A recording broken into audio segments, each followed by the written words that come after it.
আব্রাহামের কোন দিকটা আপনাকে সবচেয়ে বেশি টানে? আব্রাহামকেই তো টানে সব দিক। ভিউয়ার্স, আজকের এই খবরটা শুধু গসিপ নয়, এটা আবেগ কান্না আর বহুদিন চেপে রাখা এক সত্যের বিস্ফোরণ। ঢালিউডে আলোচিত নাম অপু বিশ্বাস আজ আর শক্ত থাকার অভিনয় নয়, চোখের জলে ভেঙে পড়ে এক মা। সম্প্রতি ঘনিষ্ঠ এক মুহূর্ত অপু বিশ্বাস নাকি কাঁদতে কাঁদতে বলেছেন, সাকিব আমার স্বামী আর আমার সন্তানের বাবা।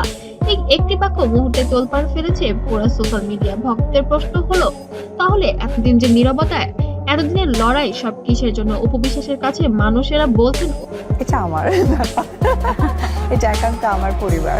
অপু আর মিথ্যা ধরে রাখতে পারছেন না। সন্তান আব্রাহামের ভবিষ্যৎ, তার পরিচয়, এই প্রশ্নগুলোই নাকি তাকে ভেঙে দিয়েছে।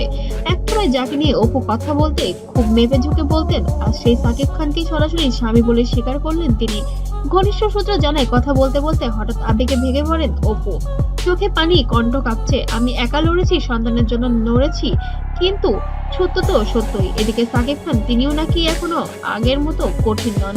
ছেলের প্রসঙ্গ উঠলেই নাকি চুপ হয়ে যান। ঘনিষ্ঠরা বলেছেন, সাকিব এখন বুঝতে পেরেছেন এই সম্পর্কটা শুধু ভালোবাসার নয়, দায়িত্বরও। প্রশ্ন উঠেছে, তাহলে কি আবার এক হচ্ছেন সাকিব অপু, নাকি এটা শুধু সন্তানের পরিচয়ের লড়াই?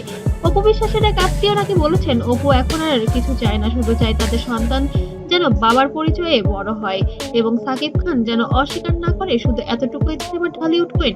ভিউয়ার্স, এই কথাগুলো শোনার পর আর চুপচাপ থাকা যায়? একজন মা যখন চোখের জল সত্য বলেন, সেটা আর গুজব থাকে না, তা হয়ে যায় বাস্তবতা। এখন দেখার বিষয়, সাকিব খান কি প্রকাশ্যে এই কথার জবাব দিবেন, নাকি নীরবতাই হয়ে যাবে তার উত্তর?